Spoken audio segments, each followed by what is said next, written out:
From the St. Louis Public Radio newsroom, this is The Gateway. It's Tuesday, June 18th. I'm Abby Larico. Solar power is expanding fast, gobbling up farmland and taking it out of production. But researchers are devoted to finding a workaround, figuring out how to grow crops in the shade of solar panels.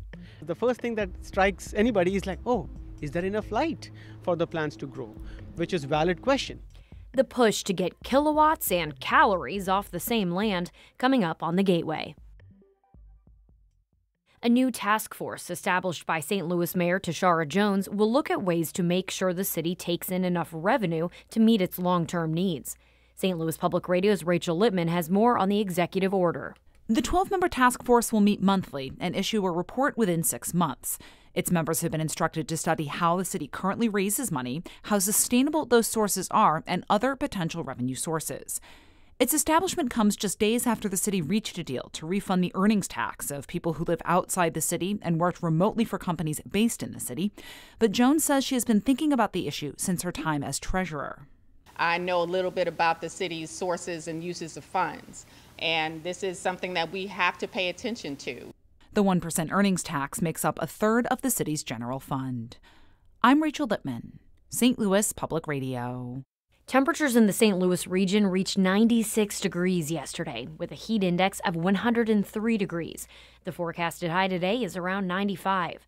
The National Weather Service forecasts an extreme heat risk in the region throughout the week as the weather moves east. Weather Service officials say there will be, quote, little to no overnight relief. All St. Louis Public Library branches are open for people to cool down during normal library hours. There are dozens more designated cooling sites listed on the City of St. Louis website. Those who need to escape the heat can call United Way at 211 to hear a list of other cooling locations. Making it harder to amend Missouri's constitution has been a priority for Republicans for years, but getting a proposal on the ballot is different than convincing voters to approve it. As St. Louis Public Radio's Sarah Kellogg reports, at least one Republican candidate for Secretary of State is skeptical Missourians would vote for such a measure. Missouri Republicans failed this past session to get an amendment that would have made it harder to amend the state's constitution. Even if Republicans were able to get such a proposal on the ballot, it would still need voter approval. Greene County Clerk and candidate for Secretary of State Shane Scholler says he believes this issue, quote, sailed long ago. I don't see how an issue like that, in terms of your right to be able to have an impact on your Constitution and or your statutes, people are going to take away from themselves. Making it harder to amend the Constitution has received greater scrutiny this past session. That is because a proposed amendment that would overturn the state's abortion ban could appear on the November ballot. I'm Sarah Kellogg, St. Louis Public Radio. A state law that bans the use of bump stocks on semi-automatic weapons is still in force in Illinois, at least for the time being. But Capital News Illinois reports officials are still waiting to hear whether the U.S. Supreme Court will take up a challenge to a state law banning a long list of firearms and devices defined as assault weapons.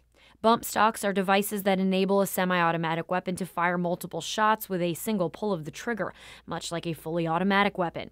Last week, the justices struck down a federal regulation banning bump stocks, but state officials say that decision did not apply to the state's law. The court is expected to announce whether it will take up a challenge to the state's assault weapons ban. Last year, a lower court judge temporarily blocked enforcement of the law, saying it likely violated the Second Amendment, but that order was later lifted by the Seventh Circuit Court of Appeals.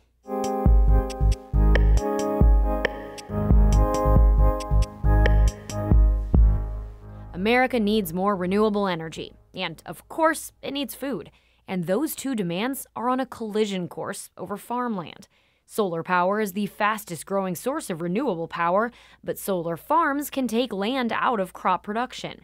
As Harvest Public Media's Frank Morris reports, a growing field of study is searching for ways to get calories and kilowatts off the same land. Across the river from an old coal-fired power plant near Lawrence, Kansas, a stiff breeze sweeps over farm fields. Scott Thelman, a farmer who grows a mix of organic and conventional crops nearby, loves this soil. It's the best. It's absolutely the best our county and frankly our region has. Plants are really able to thrive here and continually, year over year, consistently produce an economically viable crop. But it's also a convenient place to build a solar farm. And the county commission recently approved an 1,100-acre photovoltaic project here. Delman hates losing land that's so well suited to crop production, and he's not alone. Congresswoman Mary Miller, an Illinois Republican, has introduced a bill that would force the USDA to evaluate the impact of solar farms on farm production. But in Ames, Iowa, researchers are looking for a kind of a compromise. So it's still a construction site. Matt O'Neill, an entomology professor at Iowa State University, is opening the gate to a 10-acre plot that could help put the farm back in solar farm. It's a solar farm. We're producing electricity. It's 1.8 megawatts, enough for 200 homes, but it's also a site for experiments. The solar panels are at different heights. Some track the sun, some don't. So researchers can find out how various plants do in different growing environments. They're not growing corn and soybeans here, the big crops in Iowa. There's not nearly enough space. Ajay Naya, incoming chair of the horticulture department, says they're focusing on fruits and vegetables. And when we talk about fruits and vegetables, these crops or these plants love full sun. The first thing that strikes anybody is like, oh, is there enough light for the plants to grow? Which is a valid question. In fact, there are a lot of questions. The ground under solar panels isn't just shadier, it's cooler, less breezy, and more humid. Naya's planting several different crops between, under, and around the panels, starting with his favorite, little shoots of broccoli, fresh from the greenhouse. This is some very important broccoli. This will be the solar broccoli. Yeah, but we are looking forward to this experiment. Earlier experiments with what people call agrivoltaics haven't always gone so well. 3 years ago, a power company in Maine paneled over a field of wild blueberries. Lily Calderwood, wild blueberry specialist at the University of Maine, says the plants changed. They look healthy, but they have more leaves because they're in the shade. And so any plant will grow more leaves and increase the surface area of their little solar panels to capture as much light as they can. Problem is, they're producing a lot fewer berries, too few to justify the farmer's time and effort. So growing food on solar farms isn't easy, but it may be necessary. We're shutting down reliable coal-fired plants at the same time we're electrifying everything from transportation to cooking and heating. Matt O'Neill says a lot of that new generating capacity will come from utility-scale solar. So are you going to have solar panels in farmland? Yes. Does that mean you can't farm? No. Are you going to be able to farm the way you used to? Probably not. There's going to be some adjusting. But that farming could be different, and could it be profitable? Well, that's the question. It's an open question.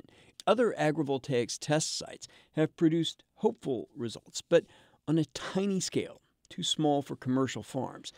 Back in Kansas, farmer Scott Thelman says agrivoltaics has become a buzzword, an unproven concept used to promote solar farms. You know, I think there's potential. I don't know if we should be using our nation's best ag ground for it. Thelman's worried that the rapid expansion of solar energy will take a bite out of Midwestern crop production before anybody figures out a profitable way to grow food on a solar farm. For Harvest Public Media, I'm Frank Morris. Harvest Public Media is a collaboration of public media newsrooms in the Midwest and Great Plains, including St. Louis Public Radio.